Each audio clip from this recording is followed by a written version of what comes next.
Welcome back to the Meddling Kids Podcast, your groovy review of Scooby-Doo. I'm Julie Ken, and today we're talking about Don't Go Near the Fortress of Fear.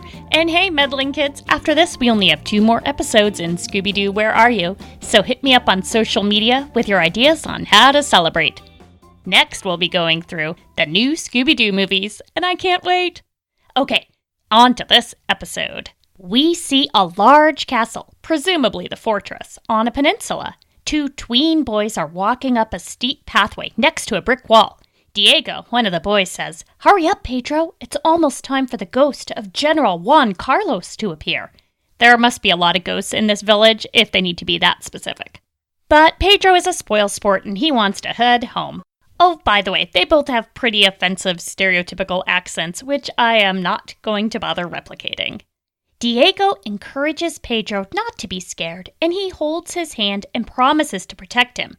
It's a pretty heartwarming start to the episode.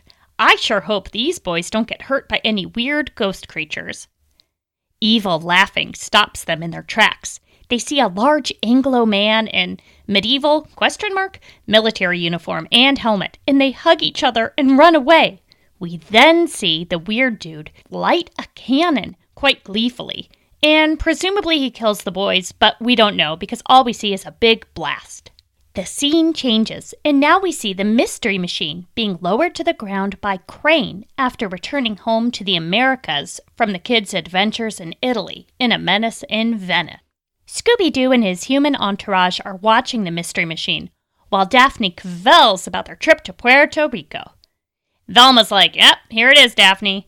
All of a sudden, they hear an explosion in the distance. Could it be an ancient cannon? Fred posits that it was either thunder or a sonic boom. I'm a little shocked that Fred hasn't studied the different types of explosives well enough to recognize their sounds on first hearing. I guess he's more experienced with breaking and entering and less with blasting technology. Daphne distracts the group by pointing out a police search of cargo on the dock.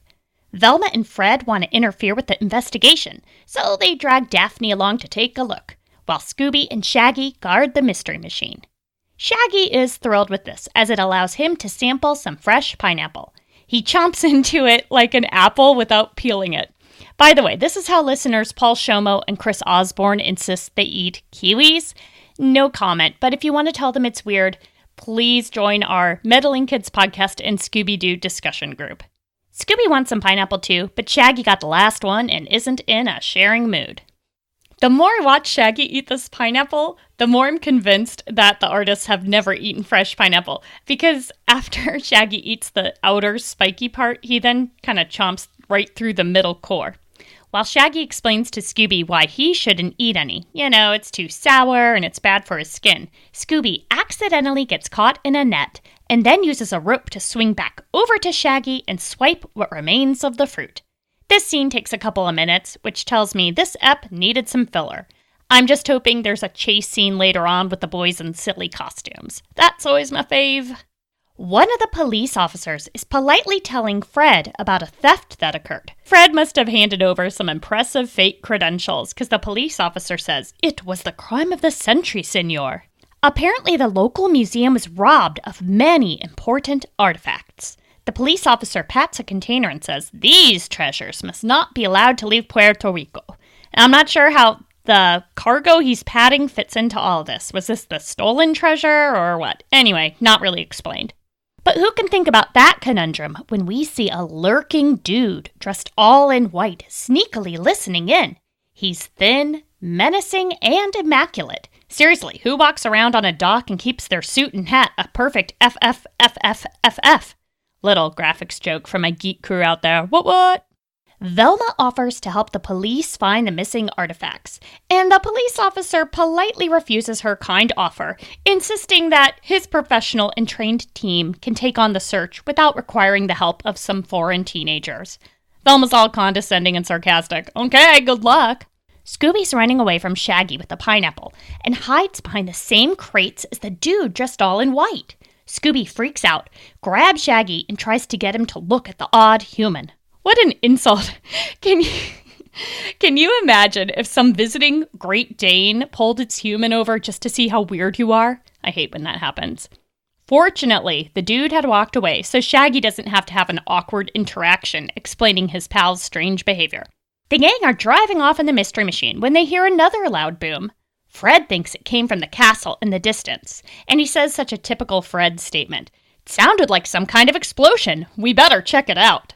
Shaggy isn't a fan of this plan, of course, and suggests a vote, but unfortunately he and Scooby are outvoted even though they try to use all their arms, legs, and paws to vote.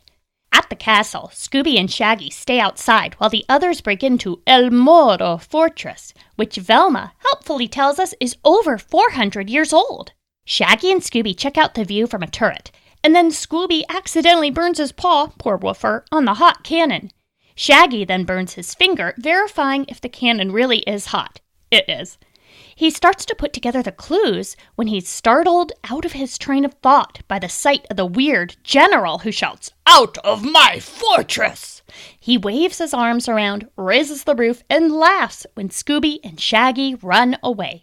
They reconvene with the other kids, who didn't find any cool clues. Shaggy prevents Scooby from telling them about the weird shouting dude, because he's finally gotten wise to the fact that if Fred hears about a scary and/or threatening being, he will want to hunt it down. Since he is denied this pleasure, Fred suggests they retire for the night to rest up for their big fishing trip the next day. The next day is sunny and lovely, and we meet Captain Eddie and his fishing boat. Captain Eddie is a large Anglo man who knows all about the fortress and its ghost. He explains that the legend is that General Juan Carlos is still guarding the fortress and likes to shoot off his cannon for kicks. Shaggy tries to reel in a swordfish, but he and Scooby get pulled into the ocean and then are chased by a shark. The shark gets caught on a buoy and then an octopus grabs Scooby. The swordfish breaks free, and his sword snout gets stuck in a wooden dock where he presumably perishes. And the giant pink octopus lands on a big rock and stares down Scooby, who it's holding upside down. The octopus then throws Scooby and Shaggy back into the boat, and the Puerto Rican ocean creatures are probably still telling tales of this strange adventure to this day. After terrorizing the local wildlife, Scooby and Shaggy land back on deck with their friends and Captain Eddie. Unfortunately, Shaggy's fishing pole is still attached to something in the ocean. Turns out it's a discarded pink parachute. Scooby and Shaggy wrestle with it a bit, and Fred indicates it's too small for a man to use. Braggart. I'm guessing this clue will come in handy later. Scooby and Shaggy shiver under blinkies while they head back to the shore. Fred indicates they will head back to the fortress after dinner, which tricks Scooby and Shaggy into admitting they saw a ghost there the night before. Again, in this case, ghost meaning any creature out of the ordinary. Really, the only thing they saw this dude do was stand there while laughing. At the fortress, Scooby and Shaggy wait outside while the braver three go in to look for more clues. Unfortunately, Scooby and then Shaggy lean on a hidden, rotating wall and end up inside a walkway. Anyway. They skulk around and end up right in front of Senor Laughs-A-Lot. They run away and the chase is on. Lots of running on turrets, no costumes. And then Shaggy and Scooby accidentally fall off a ledge and are hanging on to their dear lives with the strength of Shaggy's weak, malnourished forearms. The scary dude starts prying away the stone they're clinging to. Really, he should have just bashed Shaggy's hands, but whatevs.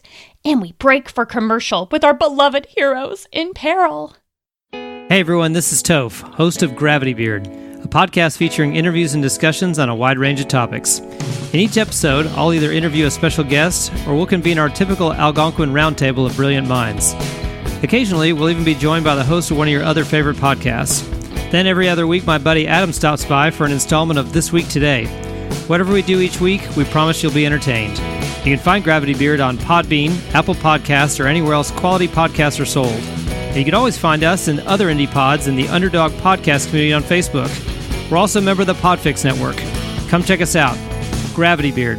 It's what your ears will want to be listening to.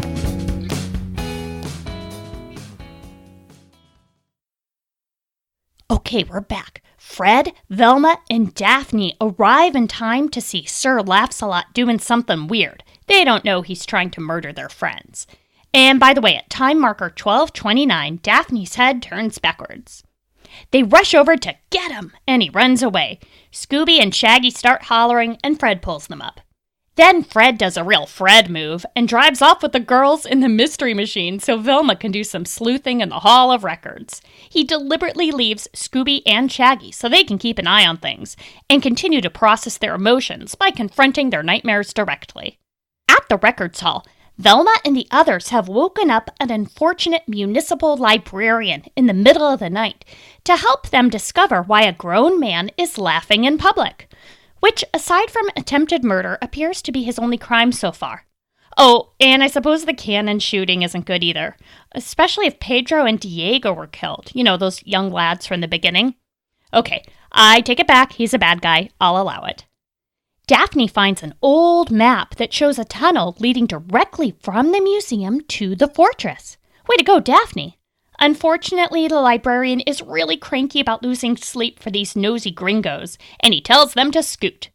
The kids are surprised by his lack of middle-of-the-night hospitality, but I totally get it. My daughter likes to wake me up in the middle of the night to ask questions like, "What do slugs taste like?" And I wouldn't put it past her to ask me about municipal Puerto Rican maps. Next, the kids go to the museum, and on their way, we see the man in white from earlier in the ep. I totally forgot about this dude. He's still looking pristine and kind of creepy in a stalkery way. Seriously, how does he keep his clothes so perfect?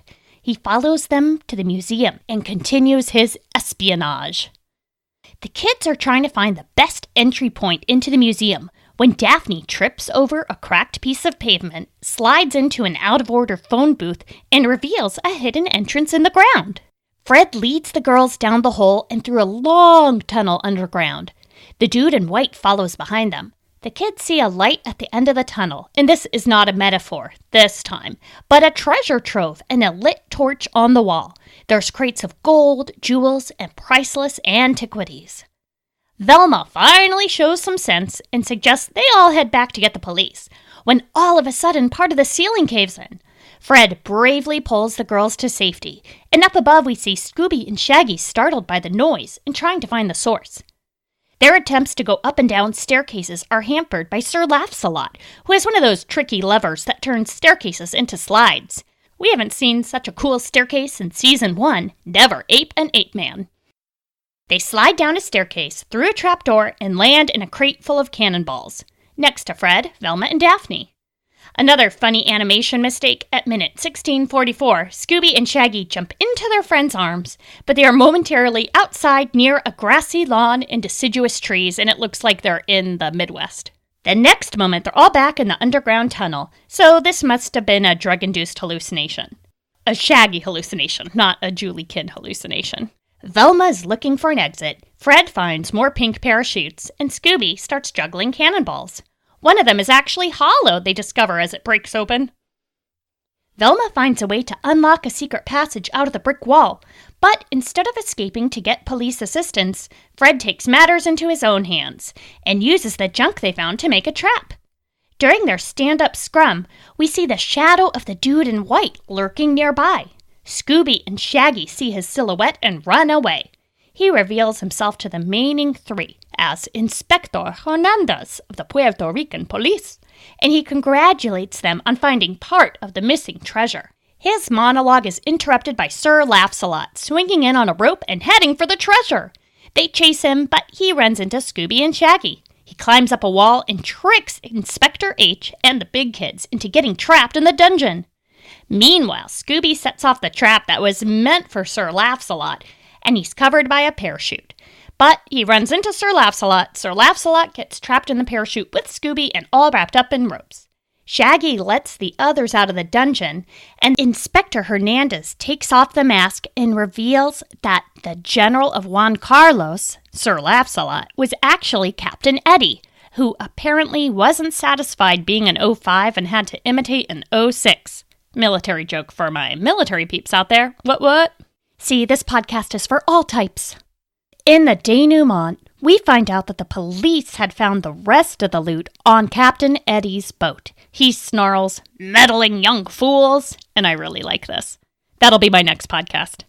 Despite his rough demeanor, he looks pretty fun in those old-fashioned leggings. Turns out that Captain Eddie was using the cannon to shoot the treasure to his own ship in those hollow cannonballs. Later, we see the kids hanging out on a beautiful beach. Shaggy is in a childlike sailor suit, like the kind we put toddlers in, and he's building a huge sandcastle. It looks a lot like the fortress and is pretty impressive, but it gets destroyed by Scooby, who is hiding out in the middle. But I can't blame him. Part of the fun of construction is destruction. Am I right, all you Freds out there?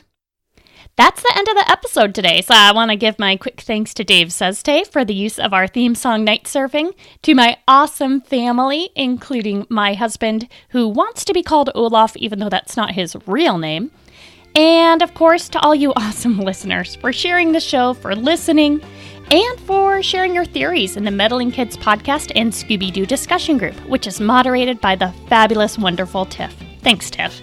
And just remember, the next time you're trying to clean stains out of your perfectly white suit, you would have gotten away with it if it weren't for us meddling kids.